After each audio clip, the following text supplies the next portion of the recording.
त्यांना धन्यवाद. थांबा. जाऊ दे.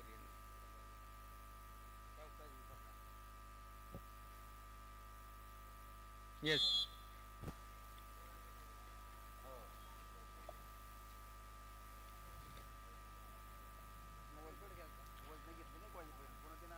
हॅलो.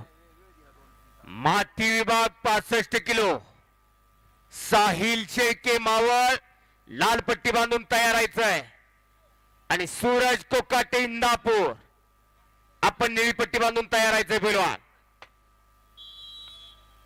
संपलेल्या कुस्तीमध्ये निळी पट्टी धारण केलेले स्वराज चोरगे पैलवान पुढच्या फेरीमध्ये प्रवेश. अभिनंदन पैलवान. Viraj Mohol Mulshi red costume, Pranav Salunke Bhor blue costume. चला विराज आणि प्रणव